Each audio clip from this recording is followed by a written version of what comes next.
Ready হয়ে গেছে আমার মাটন। কেমন লাগলো অবশ্যই জানাবেন। এই যে টাটা বন্ধুরা, দেখা হচ্ছে নেক্সট ভিডিওতে। নমস্কার বন্ধুরা, প্রিয়াঙ্কার রান্নাঘরে সবাইকে স্বাগত। এখানে আজকে আমি মটন নিয়ে নিয়েছি বেশ কিছু পরিমাণে। মটন রান্না করব এবং আপনাদের সঙ্গে শেয়ার করব। এখানে আমি 3টে বড় সাইজের পেঁয়াজ কুচি করে নিয়েছি, একটা টমেটো ভালো করে ধুয়ে কেটে নিয়েছি, এখানে শুকনো লঙ্কা নিয়েছি, কিছুটা রসুন নিয়েছি আর আদা কুচি, আর এখানে অল্প একটু গোটা গরম মশলা নিয়েছি। এখানে একটা পাত্রের মধ্যে আমি 1 চামচ লবণ, 1 চামচ হলুদ, 1 চামচ জিরে গুঁড়ো, 1 চামচ কাশ্মীরি লঙ্কা গুঁড়ো আর গোটা গরম মশলা নিয়ে নিয়েছি। এখন আমি প্রেসার কুকারের মধ্যে মাংসগুলো দিয়ে দিয়েছি। এর মধ্যে আমি এই গুঁড়ো মশলাগুলো এগুলো সব দিয়ে দেব।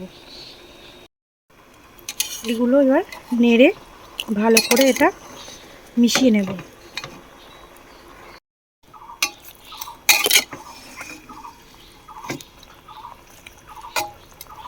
এটা মিশিয়ে এর মধ্যে আমি একটু জল দিয়ে দিয়েছি, প্রেসারে মাংসটা সিদ্ধ করে নেব। জল দেওয়া হয়ে গেছে, আমি এখন প্রেসার কুকারে ঢাকনা লাগিয়ে প্রেসার কুকারে 2-3টে সিটি দিয়ে নেব। আমি একটা মিক্সিং বাটি নিয়েছি, এর মধ্যে কুচি করে রাখা টমেটো, শুকনো লঙ্কা, কিছুটা রসুন,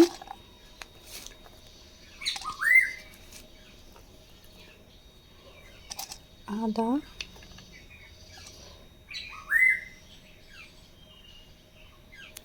দিয়ে দিলাম।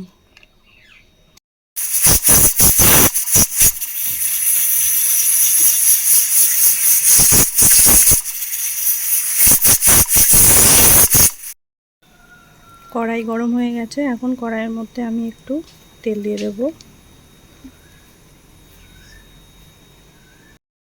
তেল গরম হয়ে গেছে, এখন তেলের মধ্যে কেটে ধুয়ে রেখেছি এই আলুগুলো দিয়ে দেবো ভেজে নেওয়ার জন্য।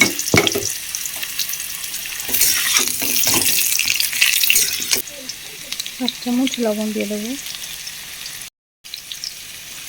1 চামচ হলুদ গুঁড়ো, 1 চামচ লঙ্কা গুঁড়ো,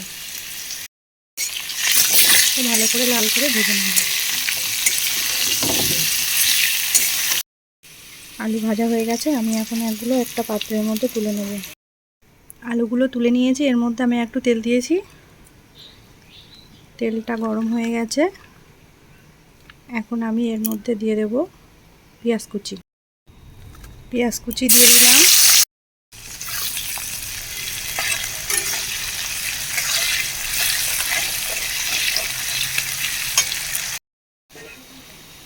থেতো করে রাখা রসুনগুলো দিয়ে দেবো।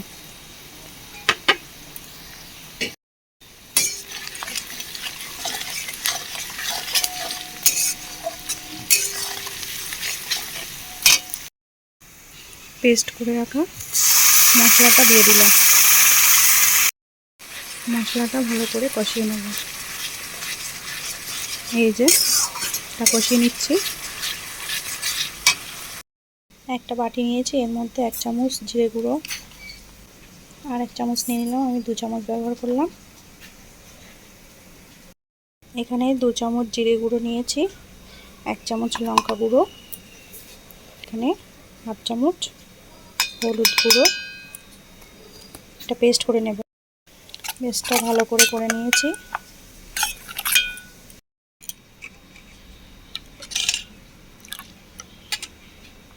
পেস্টটা করে নিয়েছি, এবার এটা মিশিয়ে দেব।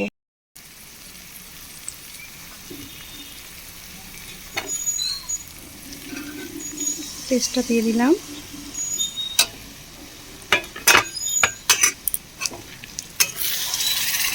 এটা ভালো করে কষিয়ে নেব।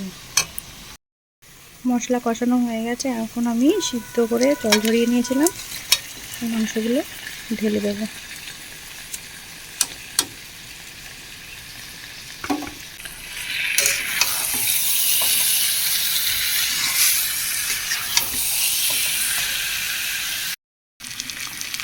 মাংসটা সিদ্ধ করার সময় আমি 1 চামচ দিয়েছিলাম লবণ, এখন আমি কষানোর মধ্যে আর 1 চামচ লবণ দিয়ে দেবো। লবণটা সবাই পরিমাণ মতো ইউজ করবে। মাংসটা কষিয়ে নেব। এর মধ্যে আমি ভেজে রাখা আলুগুলো দিয়ে দেবো। ভেজে রাখা আলুগুলো দিয়ে দিয়েছি।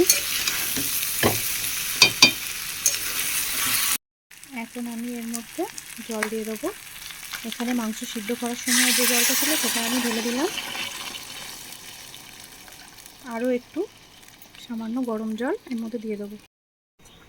জল দিয়ে দিয়েছি, এখন আমি ঢাকনাটা দিয়ে সিদ্ধ হতে দেব।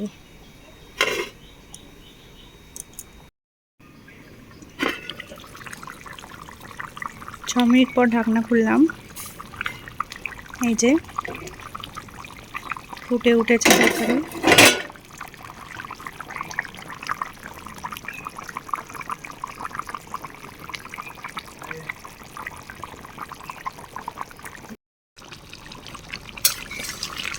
রেডি হয়ে গেছে আমার মটন কারি। এখন আমি গরম মশলা দিয়ে নামিয়ে দেব।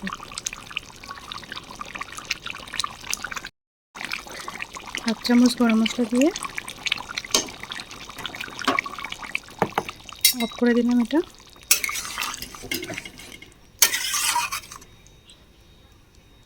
ঢেকে রাখবো। রেডি হয়ে গেছে আমার মটন কারি। কেমন লাগলো অবশ্যই জানাবেন। টাটা বন্ধুরা, দেখা হচ্ছে নেক্সট ভিডিওতে।